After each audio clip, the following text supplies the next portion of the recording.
हरे कृष्णा।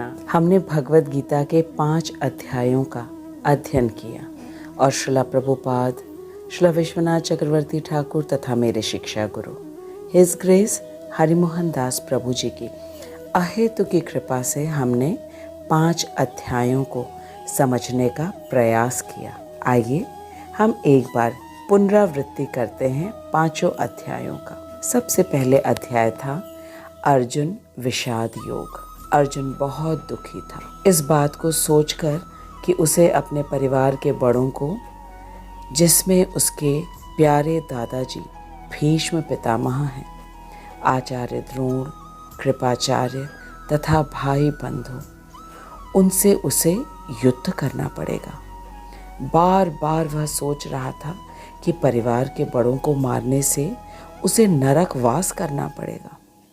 वह कृष्ण से कहता है कि परिवार के बड़ों को, गुरुजनों को तो पलट के जवाब तक नहीं देना चाहिए, तो वह उन्हें कैसे मारे। अर्जुन भगवान से कहता है कि भले ही वे उसे निहत्था पाकर मार डालें, लेकिन वह उन्हें नहीं मारेगा। वह भिक्षा करके जीवन यापन कर लेगा, लेकिन युद्ध नहीं करेगा। अर्जुन की इन बातों से हमें ये पता चला कि अर्जुन कितना क्षमाशील है। जिन भाइयों ने उसके साथ इतना अन्याय किया, वह उनसे बदला तक नहीं लेना चाहता है। अर्जुन कितना सहनशील है और उसे शास्त्रों का ज्ञान है कि घर के बड़ों को, सगे संबंधियों को मारने से नरकवास करना पड़ता है। ऐसा ही संस्कारी व्यक्ति भगवद गीता को सुनने और समझने का उचित पात्र होता है। प्रथम अध्याय में अर्जुन अत्यंत दुखी था। उसने भगवान से कहा, नहीं प्रपश्यामि ममापनुद्यात् यच्छोकमुच्छो क्षणम इंद्रियाणाम अवाप्य भूमाव असपत्नम रिद्धम राज्यम सुराणामपि चाधिपत्यम। अर्जुन ने भगवान से कहा कि स्वर्ग का निष्कंटक राज्य भी मेरे शोक को कम नहीं कर पाएगा। अर्जुन के कष्ट को देखकर भगवान ने उसे शोक, मोह, अज्ञान से दूर करने वाले आत्म और अनात्म का ज्ञान दिया। भगवान ने कहा कि हम शरीर नहीं हैं, हम आत्मा हैं और कोई भी मरता नहीं है। न हन्यते हन्यमाने शरीरे। इस शरीर के अंत होने के बाद भी आत्मा नहीं मरती। फिर भगवान ने कहा, न त्वेवाहं जातु नासं न त्वं नेमे जनाधिपाः न चैव न भविष्यामः सर्वे वयमतः परम। भगवान ने अर्जुन को कहा कि ऐसा कभी नहीं हुआ कि मैं न रहा हूँ या तुम न रहे हो, अथवा ये समस्त राजा न रहे हों, और न ऐसा है कि भविष्य में हम लोग नहीं रहेंगे। भगवान अर्जुन के मन से भय को निकाल रहे हैं। भगवान कितने दयालु हैं। उनसे अर्जुन का कष्ट देखा नहीं जा रहा है। जो भगवान और अर्जुन का संबंध है, वही संबंध तो हमारे साथ भी है। बस हम अपना संबंध जान ले कि भगवान कौन है और हम कौन हैं। तो बस ये जानने के बाद हम भी अर्जुन की तरह एक आज्ञाकारी शिष्य बन जाएंगे। फिर भगवान ने अर्जुन को समझाते हुए कहा, देहिनो अस्मिन् यथा देहे कौमारं यौवनं जरा तथा देहांतरः प्राप्ते धीरस्तत्र न मुह्यते। भगवान ने कहा, जिस प्रकार शरीरधारी आत्मा इस वर्तमान शरीर में बाल्यावस्था से तरुणावस्था में और फिर वृद्धावस्था में निरंतर अग्रसर होता रहता है, उसी प्रकार मृत्यु होने पर आत्मा दूसरे शरीर में चला जाता है। धीर व्यक्ति ऐसे परिवर्तन से मोह को प्राप्त नहीं होता।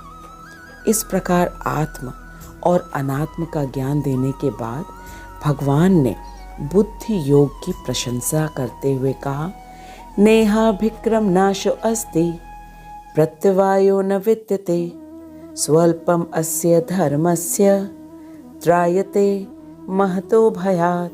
भगवान ने कहा कि भक्ति मार्ग में किया गया अल्प प्रयास में भी न तो हानि होती है न ही ह्रास होता है, अपितु इस पथ पर की गई अल्प प्रगति भी महान भय से रक्षा कर सकती है।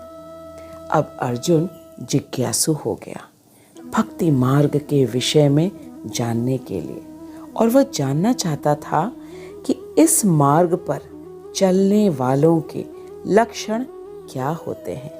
तो भगवान ने कहा, सुखे दुखे समे कृत्वा लाभालाभो जया जयो ततो युद्धाय युज्यस्व नैवं पापम अवाप्स्यसि। भगवान ने अर्जुन से कहा कि तुम सुख या दुख, हानि या लाभ, विजय या पराजय का विचार किए बिना युद्ध के लिए युद्ध करो।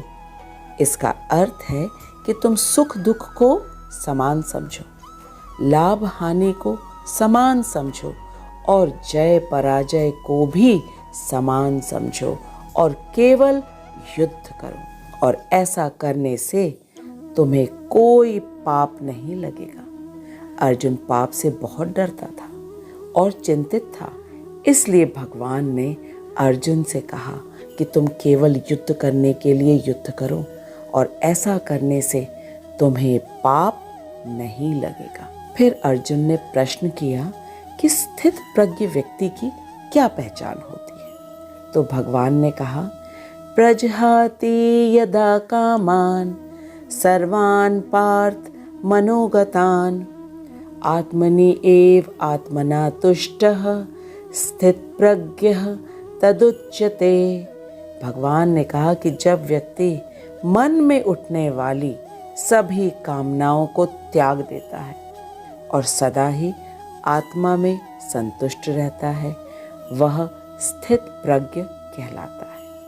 इस प्रकार भगवान ने 17 श्लोकों में स्थित प्रज्ञ का पूरा वर्णन किया। अब अर्जुन ने सोचा कि ठीक है, मन की कामनाओं को रोक लेंगे, लेकिन कर्म तो करना ही पड़ेगा। तब भगवान ने कहा, नहीं कश्चित क्षणमपि जातु तिष्ठति अकर्मकृत। इसका अर्थ होता है कि प्रत्येक व्यक्ति गुणों के अनुसार कर्म तो करेगा ही, क्योंकि कोई भी बिना कर्म के एक क्षण भी नहीं रह सकता, और कर्म करेंगे तो बंधन होगा। ऐसा अर्जुन ने सोचा कि प्रत्येक व्यक्ति को कर्म तो करना ही है, क्योंकि भगवान कह रहे हैं कि एक क्षण के लिए भी कोई बिना कर्म किए नहीं रह सकता, और यदि कर्म करेंगे तो बंधन तो होगा ही। तब इस बात पर भगवान ने अर्जुन से कहा कि तुम कर्म करोगे इस प्रकार से जैसे मैं कह रहा हूँ, तो उसमें बंधन नहीं होगा। और भगवान ने कहा, यज्ञार्थ कर्मणो अन्यत् लोको अयम कर्म बंधनः। भगवान ने कहा कि यज्ञ के लिए कर्म करो तो बंधन नहीं होगा, और इसके अलावा सभी कर्म से बंधन होगा। यज्ञ के लिए कर्म करने का अर्थ है भगवान की प्रसन्नता के लिए कर्म करने से बंधन नहीं हो। ऐसा कहने के बाद फिर भगवान ने अर्जुन से कहा कि निष्काम भाव से कर्म करो अर्जुन। अब अर्जुन ने सोचा कि निष्काम भाव से कर्म तो ठीक है, लेकिन क्या बुद्धि और मन में कोई कामना नहीं होगी? तो इसके उत्तर में भगवान ने कहा, कामना तो अवश्य रहेगी और कामना रखो, लेकिन भगवान को प्रसन्न करने की कामना रखो, आत्मा की उन्नति की कामना रखो, लेकिन कर्म फल को भोगने की इच्छा बिल्कुल भी मत रखो। जो मिले उसमें ही संतुष्ट रहो। सभी जीवों को एक समान देखो, यह ज्ञान बताया भगवान ने। भगवान ने कहा, कर्मण्येवाधिकारस्ते मा फलेषु कदाचन मा कर्म फल हेतुर्भू मा ते संगोस्तु अकर्मणि। भगवान ने अर्जुन से कहा, कर्म करने में तुम्हारा अधिकार है, लेकिन फल में बिल्कुल नहीं है, इसलिए कर्म फल से बिल्कुल आसक्त मत हो। अब अर्जुन के मन में आया कि जब कर्म फल में मेरी आसक्ति नहीं होनी चाहिए या मैं उम्मीद न करूं, लेकिन क्यों ना करूं ऐसा, क्योंकि कर्म तो मैं ही कर रहा हूं। तो भगवान ने कहा, नहीं, तुम कर्म के हेतु नहीं हो, क्योंकि जिस शरीर से तुम कर्म कर रहे हो ये पंच तत्व से बना है, और ये पंच तत्व मेरी बाह्य शक्ति है। जिस मन बुद्धि से तुम कार्य कर रहे हो वो सूक्ष्म शक्ति है, वो भी मैंने तुम्हें दिया है। इस प्रकार से तुम्हारा कुछ भी नहीं है, और सर्वोपरि जो आत्मा है वो तो मेरा अंश है, इसलिए तुम कर्म के हेतु नहीं हो। और ये जो शरीर मिला है तुम्हें, ये तुम्हारे पूर्व जन्म के सोच के अनुसार मिला है और पंच तत्व से बना हुआ है, इसलिए तुम कर्म के हेतु नहीं हो। कर्म के फल में आसक्ति नहीं रखो। फिर अर्जुन ने सोचा कि मैं कर्म का फल भी ना सोचूं और मैं हेतु भी नहीं हूँ, तो मैं कर्म ही क्यों करूँ। तब भगवान ने कहा, अगर तुम अपना नियत कर्म नहीं करोगे, निश्चित रूप से वो अकर्म होगा, और अकर्म करना बहुत बड़ा पाप होता है, इससे नरक अवश्य जाओगे। तो इसलिए भगवान ने अर्जुन को ये पूर्ण ज्ञान दिया कि कामना तो कोई नहीं त्याग सकता, लेकिन कामना किस चीज़ की करनी है, भगवान को प्रसन्न करने की, अपनी आत्मा की उन्नति करने की, लेकिन कर्म फल को भोगने की इच्छा नहीं, वो कामना नहीं रखनी है। जो हमें मिले उसमें मुझे संतुष्ट रहना चाहिए, और सभी जीवों को एक समान देखना है, क्योंकि प्रत्येक जीव में भगवान का ही वास है। ऐसा कह के फिर भगवान ने कहा कि इस ज्ञान से युक्त होकर कर्म करो, और ऐसा करने से तुम कर्म बंधन में कभी नहीं बंध होगे। भगवान ने कहा कि केवल ये कहने से कि काम नहीं चलेगा कि कर्म करो और फल की इच्छा नहीं रखो, ऐसा प्रायः सभी लोग कहते हैं कि भगवत गीता में कहा है कर्म करो और फल की इच्छा नहीं रखो, लेकिन भगवान स्पष्ट कह रहे हैं कि केवल ये कहने से काम नहीं चलेगा कि कर्म करो और फल की इच्छा नहीं रखो। भगवान ने कहा कि ज्ञान में स्थित होकर कर्म करो। भगवान ने कहा, न प्रहस्येत प्रियम प्राप्य न द्विजेत प्राप्य च अप्रियम स्थिर बुद्धि असम्मूढ़ो ब्रह्मविद ब्रह्मणि स्थितः। भगवान ने अर्जुन से कहा कि जो न तो प्रिय वस्तु को पाकर हर्षित होता है और न अप्रिय वस्तु को पाकर विचलित होता है, जो स्थिर बुद्धि है, जो मोह रहित है और जो भगवत विद्या को जानने वाला है, वह पहले से ही ब्रह्म में स्थित रहता है। ऐसे व्यक्ति को कहा जाएगा कि वो ज्ञान में स्थित है। विद्या विनय संपन्ने ब्राह्मणे गविहस्तिनि शुनि चैव स्वपाके च पंडिताः समदर्शिनः। इसका अर्थ है कि जो विनम्र साधु पुरुष अपने वास्तविक ज्ञान के द्वारा एक विद्वान तथा विनीत ब्राह्मण, गाय, हाथी, कुत्ता तथा चांडाल को समान दृष्टि से देखता है, वही सही मायने में ज्ञान से युक्त है, क्योंकि वह किसी को भी बाहरी शरीर के आधार पर नहीं देखता, वरन वह सबको आत्मा के स्तर पर समान रूप से देखता है, क्योंकि ये से पूर्ण ज्ञान है कि प्रत्येक व्यक्ति के, प्रत्येक जीवात्मा के हृदय में भगवान वास करते हैं परमात्मा के स्वरूप में।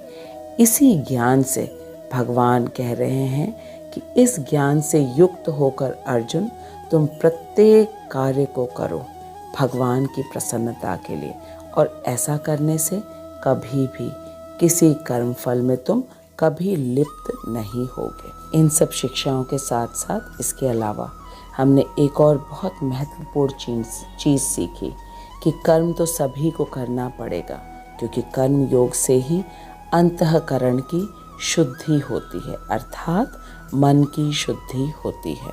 फिर भगवान ने अर्जुन से कहा कि कर्म योग करके मन भोग विलास से थोड़ा दूर अवश्य होता है, और कर्म योग में रहकर ही व्यक्ति अपने अंतःकरण को शुद्ध करने के बाद फिर आत्मा और परमात्मा का ज्ञान ले सकता है। और इस ज्ञान को प्राप्त करने के लिए 2 मार्ग हैं।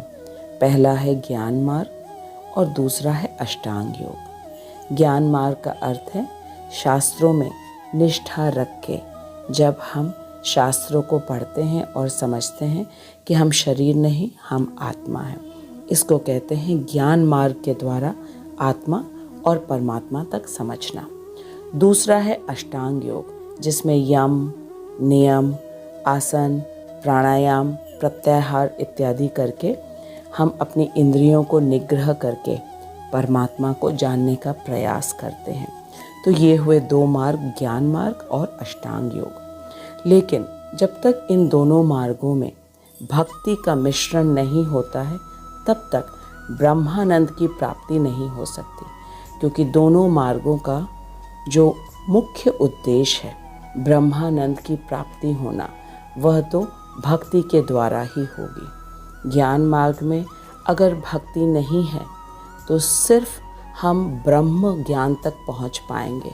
ब्रह्म ज्ञान अर्थात भगवान सर्वव्यापी हैं, भगवान निराकार हैं, ये भी भगवान का एक स्वरूप है, लेकिन ये पूर्ण ज्ञान नहीं है। और अष्टांग योग के द्वारा यदि भक्ति उसमें मिश्रित हुई, तब हम परमानंद को, जो परमात्मा हमारे हृदय में विराजमान है, उनका दर्शन कर पाएंगे। लेकिन जब इसमें पूर्ण भक्ति आएगी कि भगवान का स्वरूप है नंद नंदन, भगवान हैं गोलोक वृंदावन धाम में, जब हम अपनी इंद्रियों को नियंत्रित करके अपने हृदय में परमात्मा का दर्शन करके और फिर हम और अग्रसर होंगे, तो इस तरीके से हमें भगवान का ज्ञान होगा। ये है पूर्ण ब्रह्मानंद को प्राप्त करने की दोनों विधियाँ। पहली थी ज्ञान मार्ग की और दूसरी थी अष्टांग योग। लेकिन इन दोनों में भक्ति का समावेश होना अति आवश्यक है। फिर आगे भगवान कह रहे हैं कि आत्मा के ज्ञान का अर्थ है कि हमें ये ज्ञान हो कि हम आत्मा हैं, शरीर नहीं। और इस ज्ञान को आत्म साक्षात्कार कहते हैं।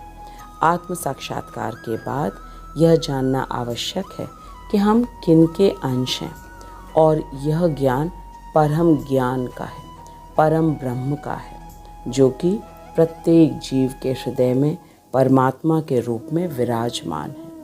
इस ज्ञान को व्यक्ति तभी प्राप्त कर पाता है जब वह कर्म योग करके पूर्ण रूप से निष्काम हो जाता है। व्यक्ति अपनी इंद्रिय तृप्ति के लिए जब तक कर्म करता है, तब तक उसे कर्म कहा जाता है।